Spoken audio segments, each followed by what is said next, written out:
Welcome back to the show. You know that we love talking local on this show. We just had some wonderful local artists on the show earlier this week, and I have a local author to introduce you to today. Her name is Angelique Iles. She's the author of Kentree's Stolen Souls and Kentree's Haunted Hall. So welcome. Great to have you here. Thank you so much for having me. Angelique, tell me a little bit about your background. How did you get into writing? When did that start for you? It's that melancholy that life is just not going the way that you expected it would. Yeah. I'm sure it's a very millennial experience. You grow up being told, shoot for the moon, you'll land among the stars. And then you find yourself in a job that's just fine. And you're like, is this it? This is it? This is what we all are doing? All of my potential led me to this. So I invented Kentree so that I could escape the monotony of my life. Nice.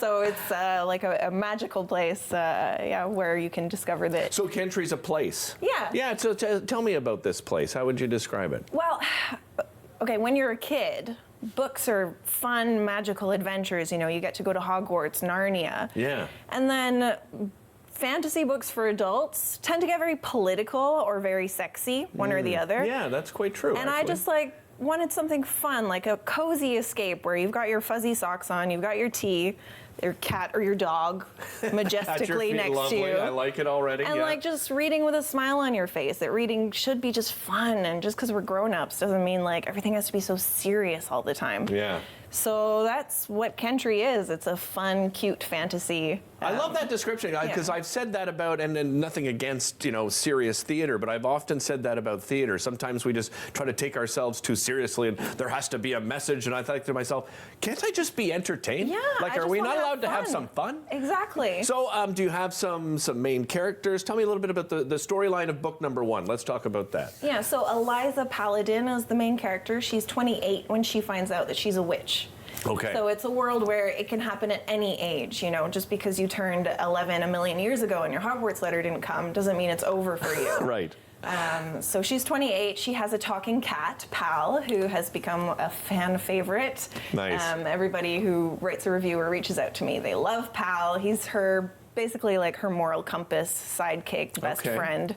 And yeah, they have a magical adventure. Danger ensues, but the stakes aren't too high, so it's still fun. Okay.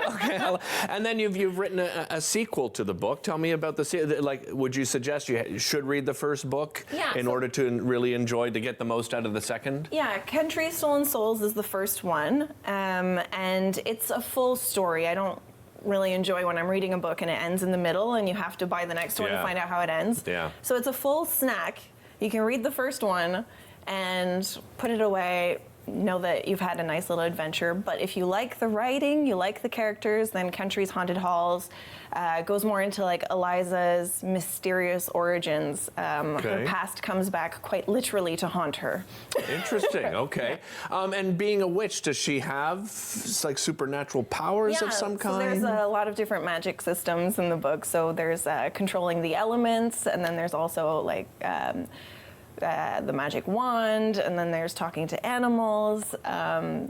Plants are a big part of it as well. So there's a lot of like gardens, and herbalism is one of the magic systems. But it's... My wife is going to love these books, by the way, because I call her the Wiccan. Yeah. Right? It's funny, I met a woman who'd started reading it. She goes, oh my God, I started reading your book last week. She says, it's great because it's part fiction and part real. She's like, I'm a witch and these are my real practices, because I talk about reading runes and things like that.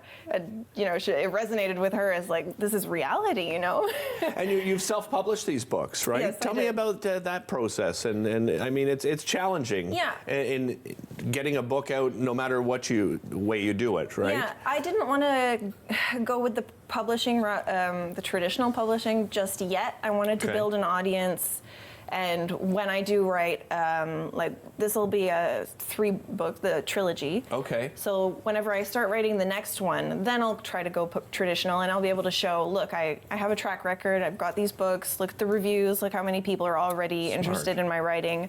That way I don't have to deal with as much rejection, hopefully. No, I know what you mean. Going through the audition process that I did for many years, it's like you come home, you're like, oh gosh, Yeah, so it's good to one. have like a CV behind you to say Yeah. like, look, I actually had follow through. I wrote 3 books and they're very good. People love them. You know, Yeah. trust in me. Come to me for. Do you already have the third book and idea in mind? Yeah, I knew the whole story before I started. Really? Yeah. How do you come up with? I mean, it's just your imagination, I guess, right? Yeah, and being very bored at work. And Am I allowed to ask what you do for a living? I don't want you to get in trouble with your boss or no, anything. I left that job now. Okay, so that was okay. I used to work at Canada Post, and so I Okay. was putting the mail in the boxes. Oh, Repetitive, my goodness. thoughtless labor. I understand. Yeah. I worked at an accounting firm for 18 years. Now, it's my dad's accounting firm. Don't get mad at me, Dad. But, you know, sitting there on a computer and, you know, doing numbers, I ended up being the receptionist for 13 out of the 18 because I was going a little local, sitting in a cubicle. So I understand exactly Yeah. where It's you're not coming for from. all of us. Yeah, exactly. You've got a couple of book signings coming up. Tell me about your book signings. Oh my God, I wrote it down because I worried I would I've forget got them where here they were. too, I think. And then I go wrote ahead. it on what I thought was a spare sheet of paper, and then I realized I just ripped my T4.